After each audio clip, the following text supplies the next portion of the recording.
Corona మళ్ళీ వస్తుంది కదా, అవునండి. దాని మీద మీ ఒపీనియన్ ఏంటి? కరోనా మళ్ళీ రావడం చాలా బాధాకరణం అండి.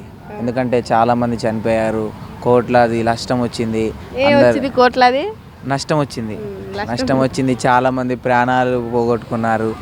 మా ఫ్రెండ్ వాళ్ళ తాత చచ్చిపోయాడు ఆ బజార్లో.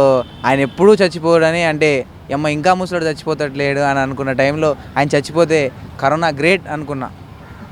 అట్లా చాలా దారుణం అండి. కరోనా రావద్దు, మళ్ళీ ఎస్ఏ రైటింగ్ రాశారండి మీరు బట్టి ఎక్కడైనా? లేదు, నాకు కూడా వచ్చిందండి అప్పుడు.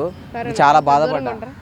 ఇప్పుడు కాదు, అప్పుడు డోసులు వేసుకున్న అదంతా అయింది. కానీ కరోనా డోస్, వ్యాక్సిన్ డోస్ అయితే చాలా బాధ అనిపించింది అండి. నొప్పి బాగా, పెయిన్ ఉంటుంది, ఫీవర్ వస్తుంది వ్యాక్సిన్ వేయించుకున్నప్పుడు. కానీ కరోనా రావడం కూడా ఒక విధంగా మంచిదేనండి. ఎందుకంటే చూసుకుంటే హైదరాబాద్ డెవలప్ అయ్యి చాలామంది అందరు hydride వస్తారు. సగం తగ్గితే మంచిగా ఉంటుంది. ఎట్లాగో చాలామంది క్రౌడ్ పెరిగిపోయారు, పాపులేషన్ పెరిగిపోయింది. ఉన్న ఇది మన ఇన్ఫినిటీ వార్లో విలన్ లెక్క, థానోస్ లెక్క గ్రేట్. అంటే రావాలి, చచ్చిపోవాలి సగం మంది, ఇంకా మంచి ప్రశాంతంగా బతకాలి. కరోనా లాంటివి ఉండాలి. పోతే పోయారు, ఏం కాదు, చాలా మళ్ళీ పుడతా ఉంటారు అని బాగుంటుందండి. కరోనా మంచిది. చాలామందికి జాబులు ఇచ్చింది, సాఫ్ట్వేర్ ఫ్రీగా జాబులు ఇచ్చింది, ఇంట్లో కూర్చోబెట్టింది.